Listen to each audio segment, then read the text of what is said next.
verront ceux qui occupent les demeures élevées au-dessus d'eux.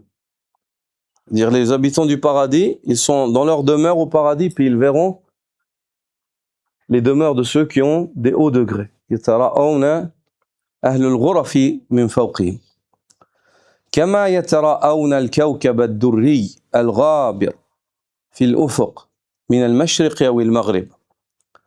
Et ils verront cela comme vous voyez l'étoile brillante lointaine à l'horizon, que ce soit à l'Orient ou à l'Occident. Vous voyez des étoiles qui brillent, qui scintillent fortement, c'est comme ça que les gens du paradis, ils verront ceux qui sont plus hauts que. Subhanallah.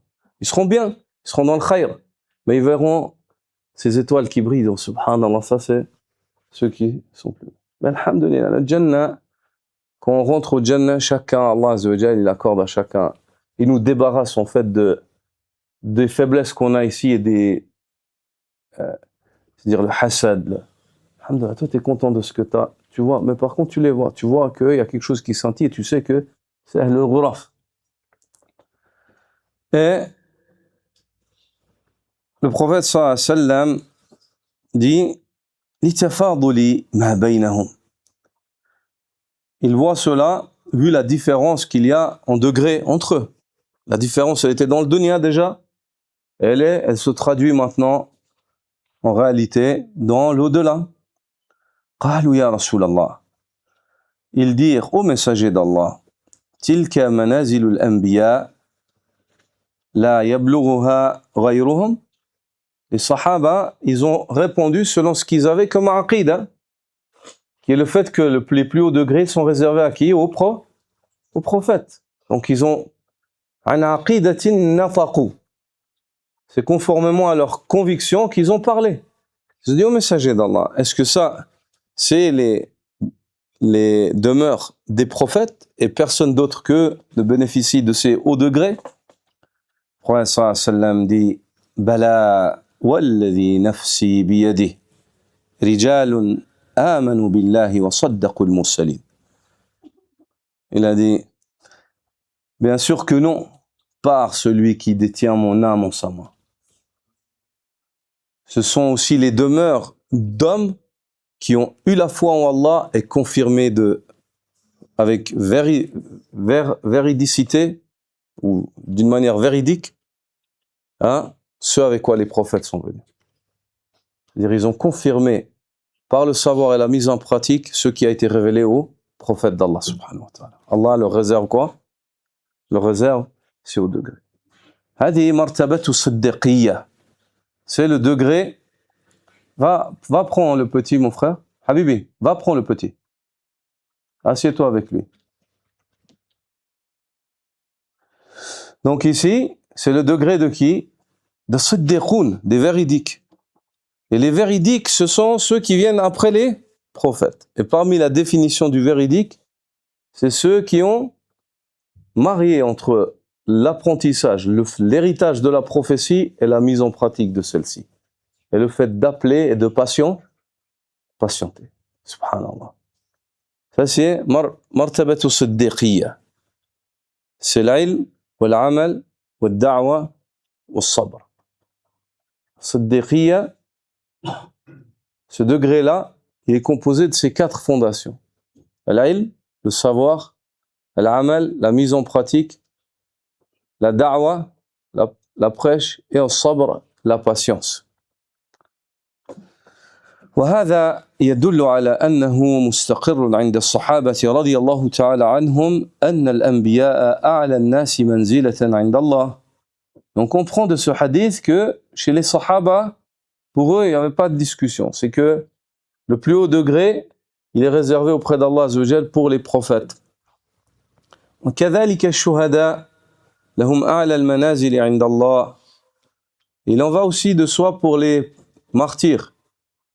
Plein de textes nous narrent et nous expliquent le haut degré qu'il aurait réservé auprès d'Allah subhanahu wa ta'ala.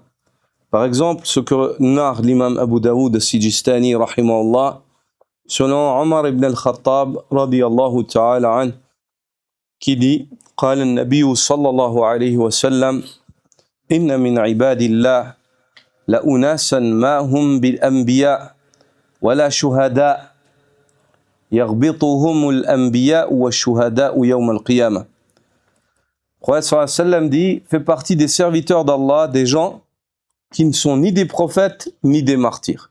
C'est-à-dire, il parle aux sahaba avec une langue qu'eux connaissent. Pour les sahaba, les prophètes et les martyrs, c'est les plus hauts degrés au paradis.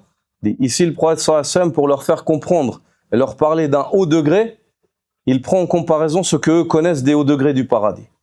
Donc il leur dit, il y a des gens parmi les serviteurs d'Allah à qui Allah Azza wa Jal a accordé des hauts degrés au paradis, il y a des gens parmi ceux qui ne sont ni des prophètes et ni des martyrs.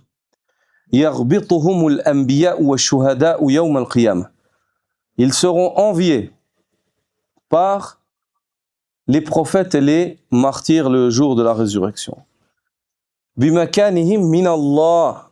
Ceci, vu leur proximité, vu la place qu'Allah leur a réservée auprès de lui.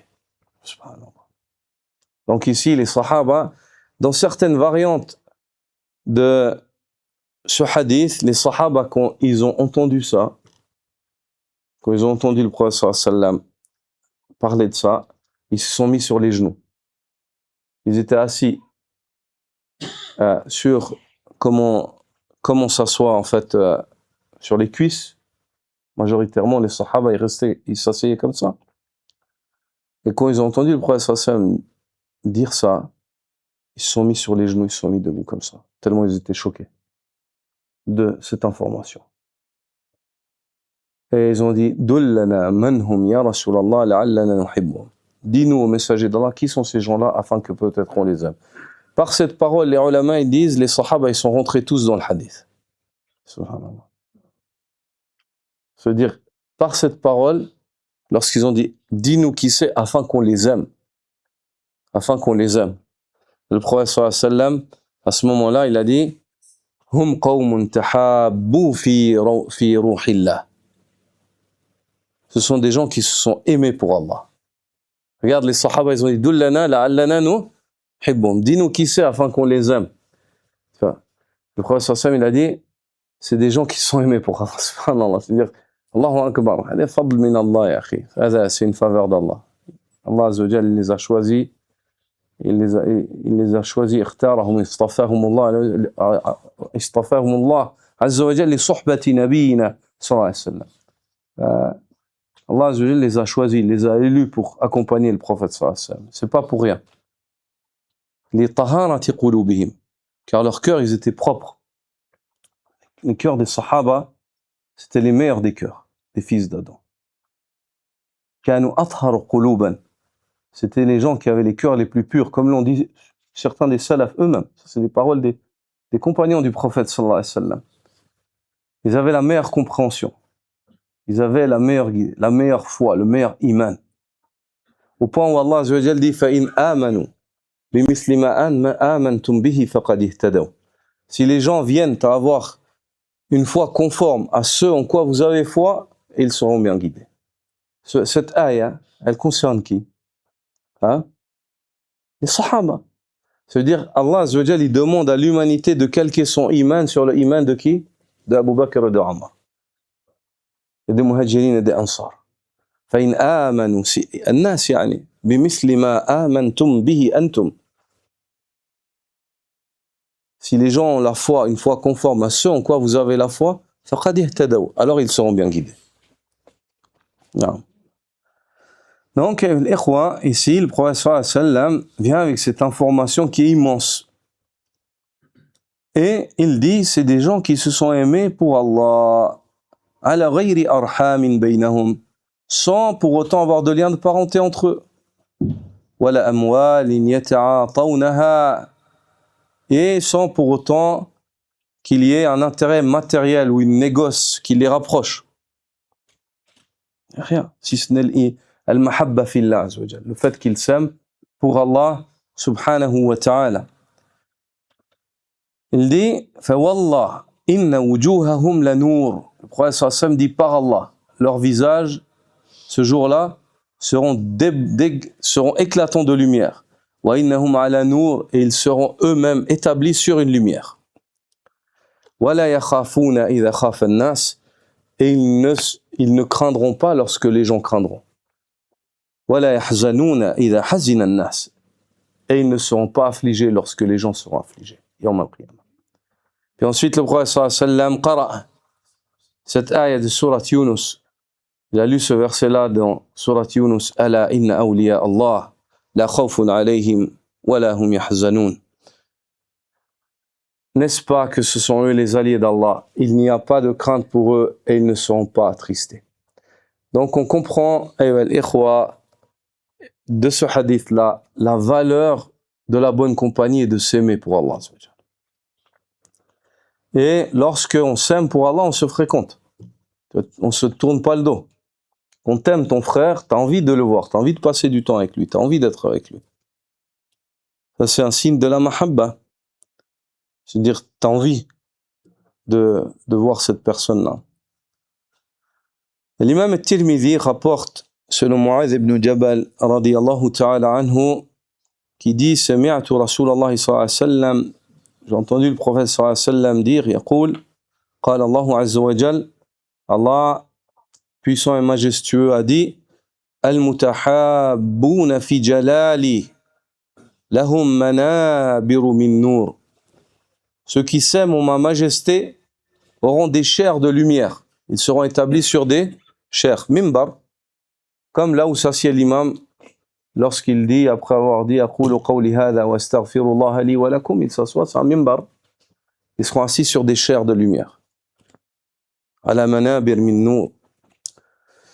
Yaghbituhum an-nabiyyuna wa shuhada. Ils seront enviés par les prophètes et les martyrs. Subhanallah. Tu arrives à un degré, c'est quoi qui t'amène à ce degré-là? L'amour fraternel.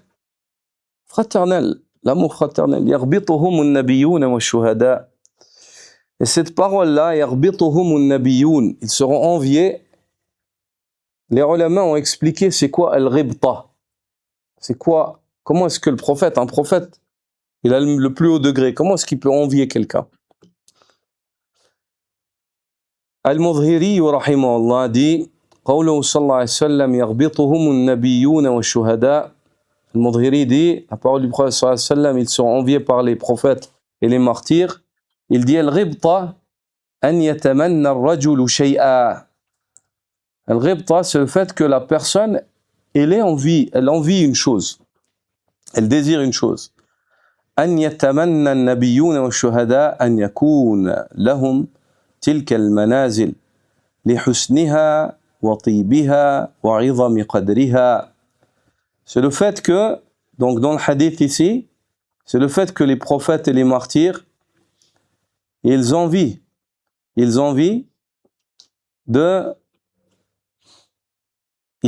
rangs sur lesquels ils voient ces personnes-là. Ils envient les rangs qu'Allah accorde à ces personnes-là, en raison de leur beauté, de leur excellence, de l'immense valeur de ces rangs-là. C'est-à-dire, ils connaissent la valeur de ce rang. Ils envient. وَلَيْسَ تَمَنِّيَ النَّبِيِّينَ وَالشُّهَدَاءِ تِلْكَ الْمَنَازِلِ لِأَجْلِ أَنْ تَكُونَ خَيْرًا مِنْ مَنَازِلِهِمْ. Et ce n'est pas du tout le sens de ce hadith. Ça n'implique pas du tout que les prophètes et les martyrs, ils envient cela car ce qu'eux possèdent, c'est moins bien. Ça ne veut pas du tout dire ça. Et pas du tout dire ça. Bal manazilu an-nabiyyin khayr. Bien au contraire, les degrés et les rangs des prophètes sont bien meilleurs encore que de ceux-là. Walakin عادة الإنسان أن يتمنى ما رآه حسنا. Mais la nature dans laquelle Allah a créé l'homme, elle est telle que quand elle voit une chose qu'elle voit belle et qu'elle trouve bien, elle l'envie, elle la désire. Elle dit c'est bien ça. Elle dit c'est bien.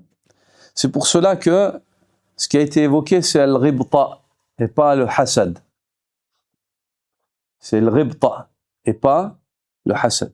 Il n'a pas dit yahsuduhum, il a dit yaghbituhum. Et c'est pas pareil. La différence entre al-ribta et al-hasad, c'est quoi? C'est que le hasid yuridu zawal al-ni'ma anil mun'am. Le hasid, il voit une faveur chez quelqu'un il n'est pas content de voir ça. Il n'a pas envie, son cœur. Et c'est pour ça que le hasid, il sent un mal-être. الحاسد يشعر بضيق في صدره للخبث الذي الموجود في قلبه يعني لأنه ليس الله عز وجل لا يرضى عن هذا القلب وإذا لم يكن في القلب رضا الله عز وجل لا يوجد فيه سعادة لا يمكن أن تستقر السعادة في قلب منعدم من رضا الله عز وجل ما في انعدم عن رضا ربه الله عز وجل ما يلقي في هذا القلب سعادة ولا بهجة. Donc le hasid automatiquement quand il jalouse quelqu'un il est malheureux. Son cœur, Allah Azza wa Jal, il le punit ici-bas avant l'au-delà par le fait de le dépouiller du bonheur. Il est malheureux. Parce que lui, il voit ça, il n'est pas content de le voir. Et il aimerait lui avoir et il aimerait lui être à la place et pas que quelqu'un soit là. Pas que quelqu'un ait cette faveur-là. Vu qu'il est pourri comme ça dans son cœur et qu'il est très loin d'Allah Azza wa Jal, de la foi dans le qada et dans le qadar, il n'est pas soumis en fait à la volonté d'Allah. Il est rebelle et démoniaque et il ressemble à Iblis. Il est puni. C'est normal, c'est la justice d'Allah Azza wa Jal. هذا عدل. سبحان من له العدل التام. Allah il le punit. Sa punition hâtive c'est quoi? C'est le fait qu'il soit malheureux. Il ne peut pas trouver de bonheur. Tant qu'il ne s'est pas débarrassé de son hasad. Tant qu'il ne s'est pas débarrassé de son hasad. Tandis que al-ghibta, l'envie, c'est le fait que la personne elle voit quelque chose de bien chez quelqu'un, elle est contente pour lui, elle se dit subhanallah, moi aussi j'aimerais bien ça, mais elle est contente pour cette personne. C'est pas pareil. Est-ce que c'est clair?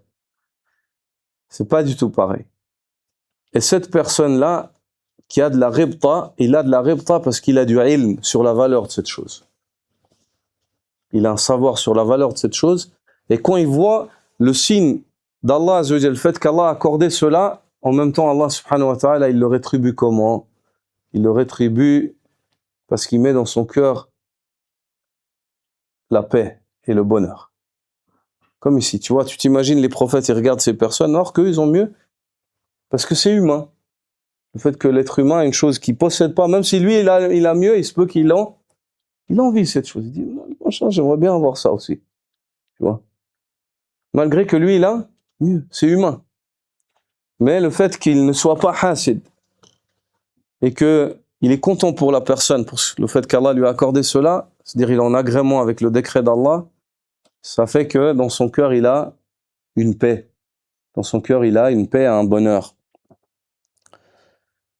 Ainsi, bal manazilu an-nabiyyin khayr, bien au contraire, les rangs des prophètes dans l'au-delà sont bien meilleurs. ولكن عادة الإنسان أن يتمنى ما رآه حسنا. Mais la nature de l'homme implique que l'homme, dans sa nature, il envie ce qu'il juge beau et bien. وإن كان له مثل ذلك الشيء أو خير منه. Et ceci, même s'il possède la même chose ou meilleur. C'est la nature humaine. Dès enfant, ça se voit. Même sur les enfants, on le remarque. C'est-à-dire un enfant, il se peut que ce que lui il a, c'est meilleur, mais quand il voit, il envie, il veut ça aussi. C'est dans la nature dans laquelle Allah Azza wa Jal, Jalla Sha'nu, il nous a tous créés. Et قال الملا علي القاري رحمة الله تعالى عليه في مرقاة المفاتيح يغبطهم النبيون والشهداء أي بكسر الموحدة من الغبطة وهي تمني نعمة على ألا تتحول عن صاحبها بخلاف الحسد فإنه تمني زوالها.